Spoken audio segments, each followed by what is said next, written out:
just a thank you very much, all of you, for joining us, and thank you for inviting us to talk again. Obviously, lots of exciting things happening at West Midlands 5G, but none more exciting than the health and social care pieces that we're conducting at the moment. As Ravi has said, two of us are going to talk to you today. I'm going to kick off and talk a little bit about what the West Midlands 5G programme is trying to achieve, particularly obviously in the health and social care area.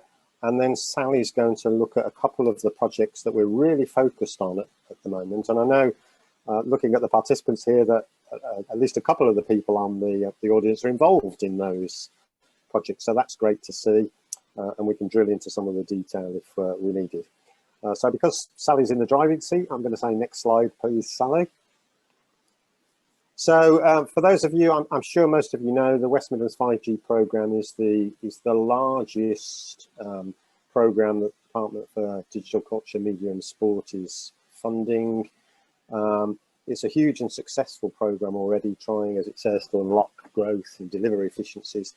But the fundamental emphasis is about changing people's lives for the better. And of course, the health and social care elements of that are one of the most important parts of that. And we know from the surveys that we do in West Midlands 5G that the local population wants to see and reap the benefits of 5G for health and wellness. And in a COVID and a post-COVID recovery area, if that's exactly where we are, then using 5G to help people's health and wellness, I think, is a critical area for us. And so we're delighted in West Midlands 5G to be able to be tackling some really important projects that fit with post-COVID recovery and the longer term benefit for the NHS and for our lives. Next slide, please, Sally. Just very briefly, the region's in a fabulous place to do this, of course. So this is an unashamed screen capture from our website. You can go and look at the data on our website if you're keen to. But what it shows is that as a region, we're at the forefront at the moment in terms of geographical coverage of 5G.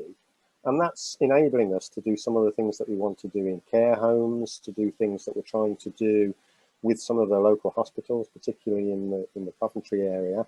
It's enabling us to do things that perhaps other regions can't, because we've already got great coverage across the region. And you'll see from the slide that the West Midlands as a region as a whole from this independent survey has the best coverage, and Birmingham has the best coverage of any city in the country. So we must take advantage of that infrastructure that's going in place and show that we can deliver health and wellness solutions that are impactful and beneficial.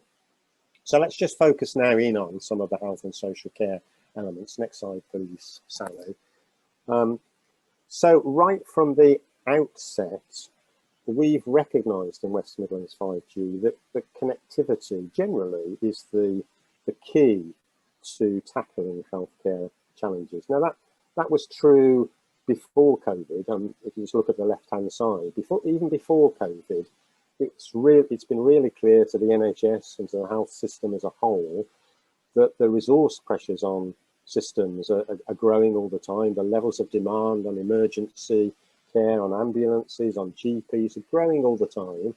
And there's been a desire, even before COVID, to deliver care in a preventative way, to try and help people manage their own lifestyles and manage their own conditions so that we reduce that pressure on the system. What's COVID done? Well, it's just added to that pressure. It's basically added a risk of exposure. Try and avoid exposure at clinics and at GP practice. It's added a disinfection challenge. So many of the clinical setups, and one of the ones that Sally's going to talk about later is a great example, require extra disinfection now, and that means that their capacity has been reduced. And of course, we've got patients who are disinclined to attend clinics. And we've seen this particularly in a paediatric environment where families are unwilling to take their children to clinics because of COVID. So all of these things have driven the pressure, but they've also delivered this desire to put care closer to home. Can we deliver great care closer to home, out of the clinic and in the community? And that's what connectivity and 5G in particular is able to deliver. And this little graphic, which some of you may have seen me show before, and my apologies for that, but it's at the heart of what we're doing in the West Midlands 5G programme. We created this framework right at the outset. In fact, it was put together as part of the bid, the successful bid for the West Midlands 5G programme. And it's, so interesting chat question come up there, the types of technologies. So in relation to that, in fact, what we're trying to do with this framework is to say that 5G connectivity helps us across the cycle of care. We're interested in how we can use 5G to support prevention. Can we enable digital therapeutics, Internet of Things type devices, Fitbits and other similar devices? Can we enable those devices in a better way with 5G to help people prevent themselves getting ill?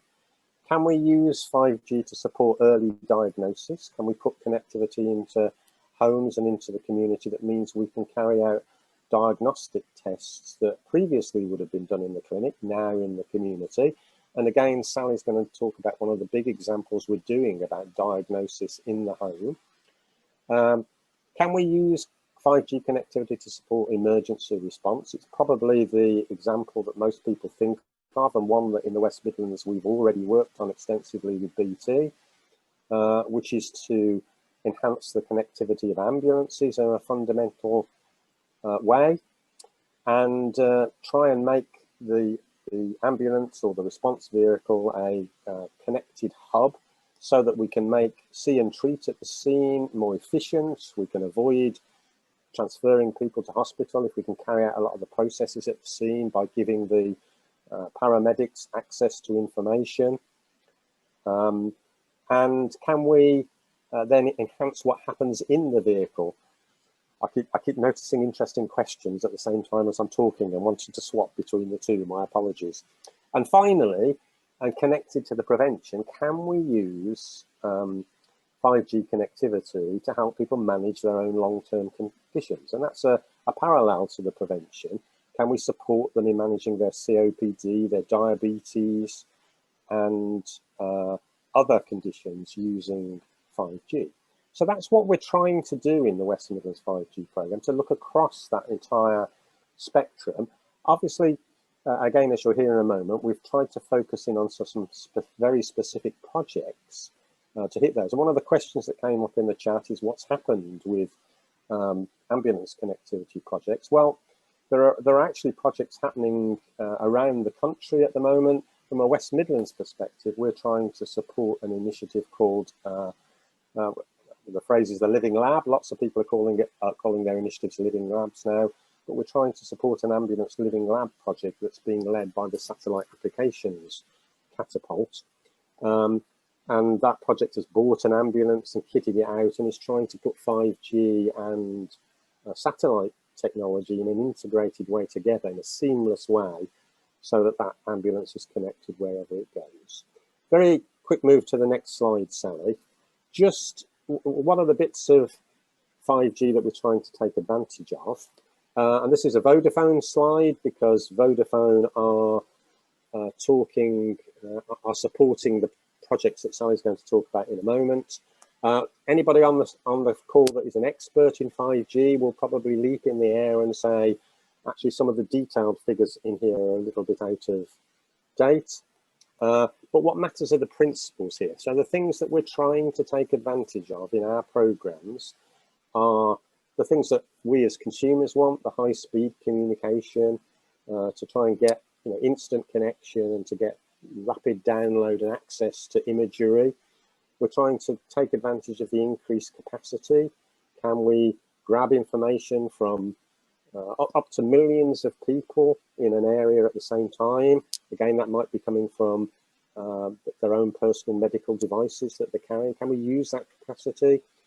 And in particular, can we use the low latency? And one of the examples that Sally will talk about in our care home example, we're trying to use the low latency of 5G to make sure that we get really great optimization of a consultation that's got really complex imagery and video consultation with the patient at the same time. And of course, throughout this, what we want is efficiency and reliability. 5G connectivity, as we've said at the bottom, for the delivery of healthcare has got to be ubiquitous, robust and resilient. We can't have in a consultation the technology falling over and interrupting the conferencing and the transfer of imagery. We need that connectivity to make it all work. So that's what 5G is delivering for us and what we're trying to take advantage of. Next slide, please. So thanks, Adrian. As Adrian's alluded to, we wanted to share a couple of examples of things that we are actively doing. I've probably got these around the wrong way because I'm going to start with the capsule endoscopy, which is our example number 2 here. And it sounds like we've got some colleagues in the audience who are part of that collaboration. As people probably know, colon endoscopy is not one of the most pleasant experiences that procedures to undergo. So there's been a lot of work over recent years in having a capsule, which very simple idea, little camera inside a pill, which you then swallow, and it goes through your system, takes pictures, comes out the other end, and in the present sort of functionality, you wear a belt which picks up those images, and then that is the belt is taken and the images are transferred. So where does 5G come into all of that?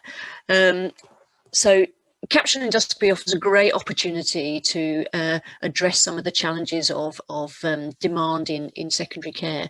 But what it does mean is it still involves quite a lot of basic community preparation and having good clinical input to enable that. It's when I say it's as simple as taking a pill, there's a little bit more to it than that, because there are some very sort of human elements to the preparation which are required. So what we're seeking to do is to use 5G to develop patient administration of the colon capsule endoscopy, and testing out the use of virtual reality or augmented reality so that the patient can actually do the preparation on their own in their home, and have a very sort of a real sort of tutorial and be supported by clinicians to enable them to take that. So and that's where we see the 5G really supporting.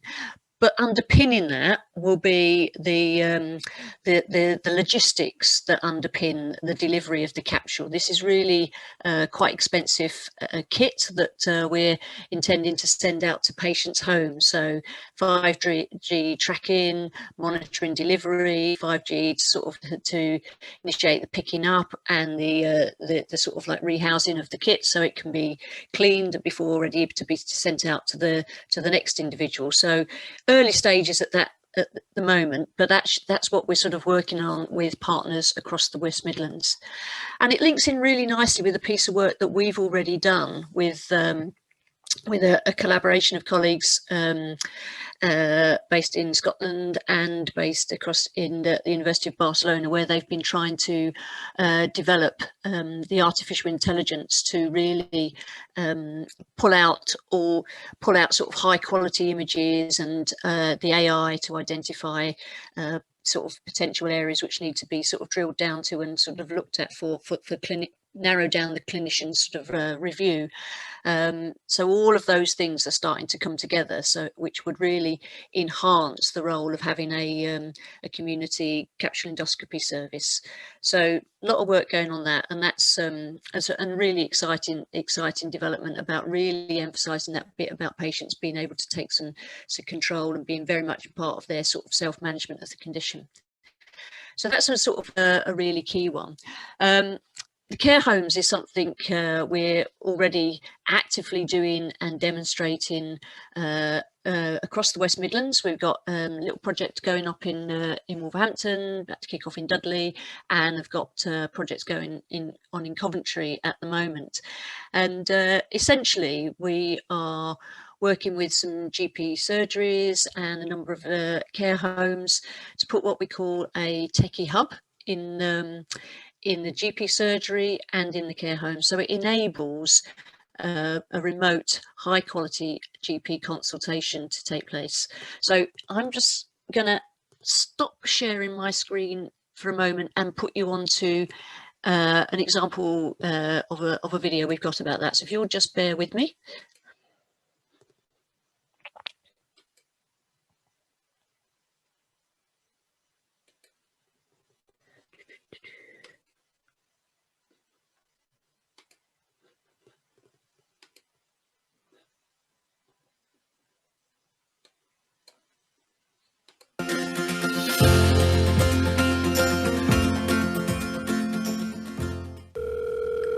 Good morning, Josh. Good morning, Dr. Sahota. I'm here with John Smith. Hi, John. I'm Dr. Sahota. I'm one of the GPs looking after the residents at Eden House today. Today I'll be looking after you together with Josh. But before we start, do you have any questions about this techie health visit? Not at the moment. I'm just curious as to how this thing works. No problem. We'll take good care of you. Now, I've been asked to assess you today because you're having some difficulty with your breathing. Is that correct? Yes, Doctor. My chest is very tight, and I've been coughing up this green gunk for the last 3 days. I keep going hot, cold. Oh, the inside of my mouth is rather sore, and my left ear is sore. Oh, yes, I had my COVID swab yesterday morning. Have the results come in yet? The result has actually just come through, and you're pleased to know that you don't have COVID. I can see from my records that you have asthma, but you only use a blue inhaler as and when you need it. What I'd like to do now is carry out a full examination using the Techie Hub device. So we'll start by checking your temperature, then go on to your blood pressure, then we'll check your oxygen levels in your blood. Great, I can see that your temperature is all normal. Okay. Your blood pressure, oxygen levels and your heart rate also look normal. I would now like to check your lung function using the spirometer. Great, thank you. I would now like to listen to your chest. So when Josh puts a stethoscope on your chest, just take some nice deep breaths in and out through your mouth. And then we'll look into your ears and your throat afterwards. Just unbutton your two heart buttons for me. Take a deep breath. Great, thank you. Can I also listen to the heart sounds, please?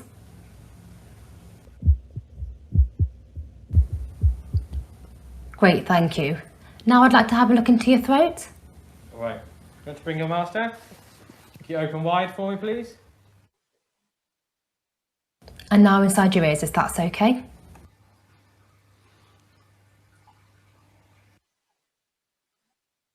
Thanks, Josh. Now I'd like to take a look at your heart rhythm, if that's all right. Your heartbeat actually sounded a little irregular earlier. All you have to do is place the ECG device on your left knee and place each thumb onto the metal pads. Okay. Thank you. Right, John, having examined you remotely, it does look like you have an exacerbation of your asthma. Your chest does sound wheezy and your peak flow measurement is slightly lower than your normal result. But reassuringly, your vital signs are all normal.